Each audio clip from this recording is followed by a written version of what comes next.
اب میں آپ کو کچھ بہت خوبصورت حدیث سناؤں گا. دیکھیں پروفٹ صلی اللہ علیہ وسلم نے اس حدیث میں 3 چیزیں مینشن کی ہیں. ایک یہ فیکٹ کہ ڈیتھ آ کر رہے گی اور کوئی بھی انسان ڈیتھ کے احاطے سے نہیں نکل سکتا. Number 2, test and trials are part of life, they will come. And number 3, false hopes نہیں لگانے, دنیا سے دل نہیں لگانا اور فالس ہوپس کے مطابق زندگی بسر نہیں کرنی. Now let me tell you some beautiful ahadith. سب سے پہلے عبداللہ بن مسعود رضی اللہ عنہ سے مروی ایک حدیث. عبداللہ بن مسعود رضی اللہ عنہ reported the messenger of Allah صلی اللہ علیہ وسلم said لا تتخذوا الزیعة فترغبوا فی الدنیا. Prophet صلی اللہ علیہ وسلم said do not be consumed with acquiring property such that you place your hope in the world. اللہ اکبر.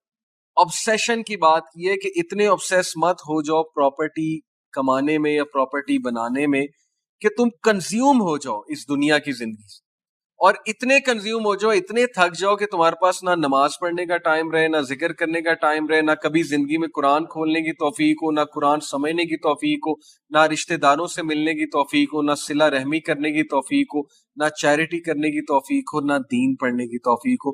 اتنا کنزیوم مت ہو جاؤ, اور نہ یہاں سے فالس ہوپس لگاؤ. کیا تم نے ساری زندگی یہاں پہ رہنا ہے یا تم نے قبر میں جانا ہے الٹیمیٹلی, اور قبر کے بعد تم نے کہاں جانا ہے؟ آخرت, جو کہ دنیا کی زندگی سے انفینائٹ ٹائم زیادہ ہے. تو پھر عقل مند آدمی کیا سوچتا؟ ایک اور حدیث آپ کو سناتا ہوں. عبید اللہ ابن محسان reported the messenger of Allah صلی اللہ علیہ وسلم said, and mind you this is such a beautiful hadith کہ make this hadith your constitution of life. آپ یہ حدیث والا ایٹیٹیوڈ اپنے اندر لے کر آئیں اور پھر دیکھیں زندگی کتنی حسین بن جاتی اور ٹینشن فری بن جاتی.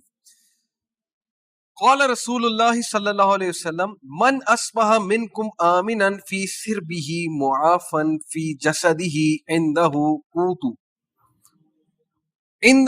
قوت یومہ فکأنما حیزت لہ الدنیا. The messenger of Allah صلی اللہ علیہ وسلم said, whoever among you wakes up secure in his property, healthy in his body, and he has his food for the day, it is as if he were given the entire world. سنن ترمذی حدیث number 2346. اللہ اکبر. اللہ کے نبی صلی اللہ علیہ وسلم نے کہا کہ جو کوئی بھی صبح سو کر اٹھے اور وہ سکیور ہے, اس کی پراپرٹی سکیور ہے, خانہ جنگی نہیں ہے, وہاں پر امن ہے. نمبر 2, اس کے پاس ہیلتھ ہے, اس کے پاس صحت ہے, اسے کوئی بیماری نہیں ہے. نمبر 3, اس کے پاس اس دن کا ذخیرہ ہے, اس دن کا, نوٹ دا ورڈ, اس دن کا رزق ہے. it is as if he were given the entire world. اللہ اکبر. ہم 20 سال کی پلاننگ کر رہے ہوتے ہیں, 10 سال کی پلاننگ کر رہے ہوتے ہیں کہ بچے ہوں گے, انہیں کہاں سے کھلائیں گے, کس اسکول میں کرائیں گے, فیسیں کہاں سے آئیں گی. اور میرے ایک دوست نے کہا تھا کہ شاید اسی لیے نہیں ہوتا, کیونکہ اللہ کی کتنی بڑی ناشکری کہ بجائے کہ اللہ کی نعمتوں کے بارے میں سوچنے کا, ہم ڈرتے ہیں کہ یار بچے پیدا ہو گئے تو کھلائیں گے کہاں سے. اور پھر ظاہر ہے کہ وہ ایک سیکولر نیریٹو تو ہے ہی نا کہ بچے 2 ہی اچھے. بہرحال یہ ایک الگ ڈسکشن ہے. سو پروفٹ صلی اللہ علیہ وسلم said کہ جو کوئی بھی صبح اٹھے وہ امن کی حالت میں, اس کے پاس صحت ہے اور اس دن کا رزق ہے, تو ایسے جیسے پوری دنیا کا بادشاہ. یہ لکھ کر لگا لیں حدیث اپنے کمرے میں آپ لوگ, you will be at ease, trust me, یہ رسول اللہ کی گارنٹی ہے. ان کے الفاظ ہیں کہ بھائی شکر گزاری کرو کہ آج تو کھانے کے لیے میرے پاس موجود ہے نا, کل اللہ دے گا, جیسے برڈز کو دیتا ہے, چڑیوں کو دیتا ہے. مجھے بتائیں کیا آپ کبھی بھوکے مرے ہیں؟ جتنے بھی لوگ مجھے سن رہے ہیں, کیا کوئی ایسا آپ پہ ڈے آ گیا کہ بالکل فاقہ ہو گیا اور ہم بھوکے مرنے والے ہو گئے ہیں, فٹ پاتھ پہ آ گئے؟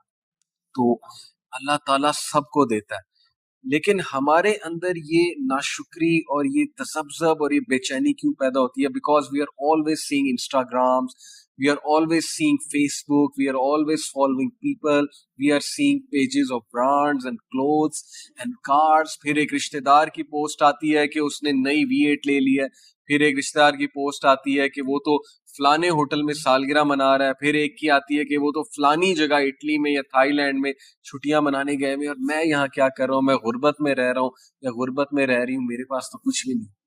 اور پھر کمپیریزنز ہوتے ہیں, اس کا خامد تو یہ کرتا ہے, اس کی وائف تو یہ کرتی ہے, اس کے سسرال والے نے تو یہ گفٹ دیا, اس کے ابو نے تو یہ کیا اور اس نے یہ کیا اور وہ کیا.